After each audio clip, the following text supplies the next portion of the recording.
जय हिंद दोस्तों। अगर देश में परिवर्तन चाहते हो, अगर आप लोग देश में परिवर्तन चाहते हो, जितने सामाजिक कार्यकर्ता हैं भारत देश में, अगर देश में परिवर्तन चाहते हो, तो अपने देश को सुधारने की कोशिश करना चाहिए। अगर आप देश को सुधारने की कोशिश करना चाहते हैं, तो अपने शहरों को सुधारने की बहुत आवश्यकता है। अगर अपने शहरों को सुधारने की आप कोशिश करते हैं, तो पहले अपने गाँव को सुधारो। अगर अपने गाँव को सुधारने की कोशिश करते हो, तो अपने मोहल्ले को सुधारो। अपने मोहल्ले को अगर सही सुधारने की कोशिश करते हो, तो खुद अपने घर के सदस्यों को सुधारने की आवश्यकता है। अगर मान लो कि अपने घर के सदस्यों को समझाने की कोशिश कर रहे हो, सही रास्ते पे ले जाने की कोशिश कर रहे हो, तो पहले खुद को समझने की ज़रूरत है। सही ढंग से काम करने की आवश्यकता है। समाज में, अपने गाँव में, अपने लोगों से किसी से गाली-गलौज, झगड़ा नहीं करना चाहिए। पहले खुद को साबित करना चाहिए कि मैं एक भारत का नागरिक, मैं बाबा साहब के मिशन में आते किसी भी संगठन के समाज में, चाहे बौद्धिस्ट हो, चाहे किसी भी समाज के संगठन में सही ढंग से काम करने के लायक हूँ। अगर आप लोग अपने समाज में, अपने गाँव में नहीं चाहते हैं कि कोई भी गलत-सलत काम हो, तो पहले खुद को सुधारने की आवश्यकता है।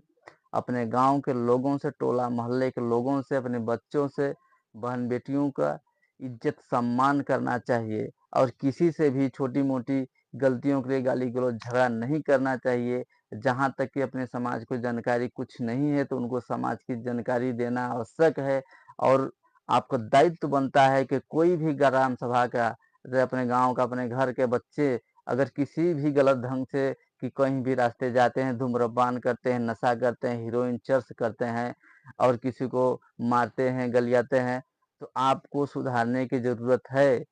सबसे पहले तो अपने बुजुर्गों को सम्मान करना चाहिए, बुजुर्गों पे ज़्यादा फ़ोकस करना, आपका टाइम व्यर्थ है क्योंकि वो लोग अपना लाइफ़ जी चुके हैं। सबसे पहले अपने ग्राम सभा के बच्चों को सुधारने की कोशिश करना चाहिए कि देश के बच्चे ही भविष्य हैं। अगर मान लिया जाए कि एक बच्चा 5 साल का हो या 10 साल का हो, अगर वो काम कर रहा है, गलत धूम्रपान कर रहा है, गाँजा पी रहा है, हेरोइन, चरस कुछ भी नशा कर रहा है, किसी से गाली-गलौज कर रहा है, तो 20 साल की 25 साल की उम्र में वो क्या कर सकता है? कहाँ उसकी लाइफ़ जाएगी? इसीलिए सबसे पहले अपने बच्चों को सुधारना चाहिए। अगर एक बच्चा अपने 15 साल, 20 साल की जीवन जी लिया है, उस बीच में कोई गलत ढंग से काम नहीं करता है, धूम्रपान, नशा नहीं करता है, तो समझ लीजिए कि वो सबसे बड़ा फाइटर मैन होगा समाज के सुधारने के लिए। अगर सुधारने के लिए अगर मान लिया जाए कि आप खुद एक गलत काम करते हैं, मैं भी मिशन में काम करता हूँ, कोई भी संगठन में अगर काम करता हूँ, तो मैं खुद गलत काम करता हूँ और समाज में जाके अच्छी-अच्छी बातें करता हूँ, तो कोई भी मेरा बात को एक्सेप्ट नहीं करेगा। कोई भी मेरे बात को सुनने का मतलब नहीं निकालेगा। लेकिन अगर आप सही ढंग से काम करते हैं और जानते हैं लोग कि अगर अपने समाज में सही ढंग से काम करते हो, तो ये समझ लो कि वो आपकी बातें सुनने के लिए तरस जाएगा।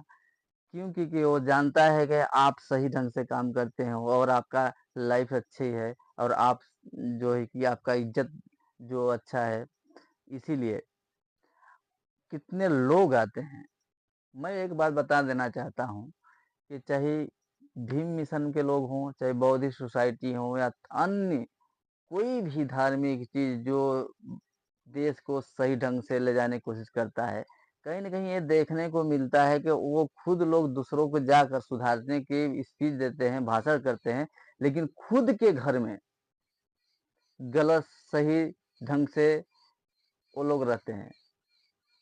उनकी कोई इज़्ज़त नहीं है, कोई सोसाइटी नहीं है, सिर्फ़ दूसरों को नसीहत देने में लगे रहते हैं। लेकिन उसी लोगों के कारण से इन्हीं महापुरुषों की इज़्ज़त खराब होता है, नाम रेपुटेशन खराब होता है। लेकिन मेरा कहना है कि मेरे दोस्तों, अगर समाज में काम करना चाहते हो तो सबसे पहले अपने ग्राम सभा में, अपने घर में इज़्ज़त बनाना आवश्यक है। अगर नहीं बना सकते तो काम करना बेकार है, टाइम वेस्ट है। कोई भी सोचता है कितने लोग होते हैं, काम करते हैं, सोचते हैं कि मैं अच्छा स्पीच देकर दूसरे ग्राम सभा में जाकर इज़्ज़त बनाकर कोई पॉलिटिक्स में जॉइन कर दूँगा, कोई बड़ा पद मिल जाएगा कोई जो है कि मुझे खजाना मिल जाएगा। इसके लालच में कितने लोग काम करते हैं, कितने धर्मी लोग काम करते हैं। इनका कोई ठिकाना नहीं है, लेकिन मेरे उनसे कोई नफ़रत नहीं है, लेकिन वो लोग कहीं न कहीं अपना लाइफ़ के लिए, अपने भविष्य के लिए गलत कर रहे हैं। इसलिए कहीं-कहीं जाकर रुक जाते हैं, सक्सेस नहीं हो पाते हैं क्योंकि समाज वो जान जाता है, झूठ कब तक बोलोगे? झूठ कब तक बोलोगे? एक दिन हकीकत आ ही जाएगी और लोगों के बीच में अगर आ गई तो आपकी इज़्ज़त, रेपुटेशन जो बनाए हो खराब हो जाएगी। सबसे पहले कोई भी भागने की कोशिश मत करो, समाज को पकड़ के रखो, धीरे-धीरे ही चलो, लेकिन इज़्ज़त के साथ चलो, सम्मान के साथ चलो। ऐसा चलो कि कोई भी आपका कोई बिगाड़ नहीं सकता है।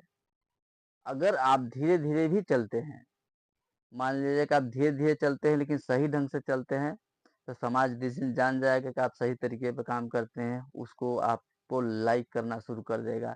दूर से ही पता चल जाएगा उसको कि फलाना आ रहा है। जैसे मान लिया जाए, एक बीज होता है और उसको ज़मीन में डाल दिया जाता है कि वो और पानी-वानी डाल दिया जाता है, जाम जाता है। तो कोई भी बीज अगर खुद से नहीं निकलेगा, अंकुरा नहीं बेगेगा तो वो बड़ा-सा पेड़ नहीं बन सकता है। और जो बड़ा-सा पेड़ बन जाता है, वृक्ष बन जाता है तो दूर से लगता है कि वो बहुत खूबसूरत, बहुत अच्छा पेड़ है। क्योंकि उसकी जो ज्ञान है, जो क्षमता है वो समाज को दिखना लगा है। अगर छोटे से ही हो, छोटे में ही तुम गलत-सलत तरीके से काम कर रहे हो तो कौन देखेगा? बड़ा-सा बरगद पड़ जाओगे, लेकिन बबूल का काँटा बन गए तो कौन आपके छाँव में जाएगा? लेकिन बबूल का काँटा नहीं बनना है, हम लोगों को बनना है पीपल, कि जो अच्छा ऑक्सीजन देने लायक हो, ठीक है? इसीलिए मेरा वाणी यहीं पे विराम देता हूँ। जय हिंद, जय भारत, नमस्कार।